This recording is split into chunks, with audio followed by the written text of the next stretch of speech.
L'extension en mer, le port de Vintimille, l'aéroport, l'amélioration de la circulation en principauté, le ministre d'État est revenu en compagnie du secrétaire général du gouvernement Robert Kohl sur tous ces dossiers en cours et particulièrement sur les négociations avec l'Union européenne dans le cadre d'un futur accord d'association. J'ai vu Jean-Claude Juncker et Donald Tusk, le président respectivement de la Commission européenne et de l'Union européenne, pour parler de notre accord d'association et puis du contexte international dans lequel il se développe. Il s'agissait pour nous de faire un point politique sur l'appétit de l'Europe pour les petits États. Je ne vais pas revenir sur tout cela, mais l'Europe a besoin de finaliser son territoire et son histoire, donc géographiquement, je souhaite que le marché intérieur se poursuive et s'élargisse. Nous-mêmes sommes dans une situation où on voit que le marché intérieur se structure et se réglemente et nous avons intérêt à en faire partie.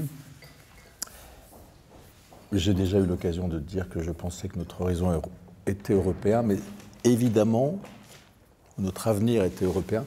Évidemment, ce n'est pas n'importe quel avenir et ce n'est pas n'importe quelle Europe. Un accord d'association et des négociations en cours avec l'Union européenne. Pour cela, une délégation monégasque se rend à Bruxelles en moyenne toutes les 7 semaines.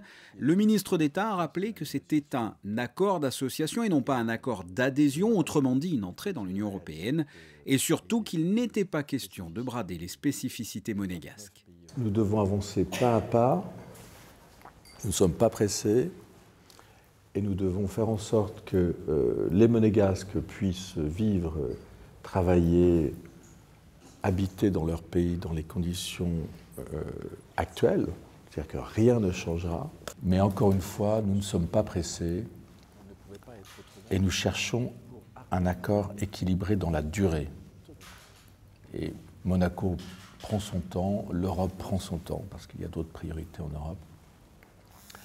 Et les délimitations posées par le prince sont entendues, écoutées, respectées. Et c'est cette Europe-là qui nous intéresse. C'est une Europe qui nous respecte et c'est une Europe que nous choisissons selon nos conditions et avec nos exigences et nos spécificités. Parmi les dossiers évoqués, une annonce dans le but d'améliorer la circulation et par conséquent la qualité de vie, longtemps évoquée, et il verra le jour d'ici 4 ans à peu près, un téléphérique intramuros entre le jardin exotique, Fontvieille et le Rocher. Nous y reviendrons évidemment. Je le répète et je le répéterai.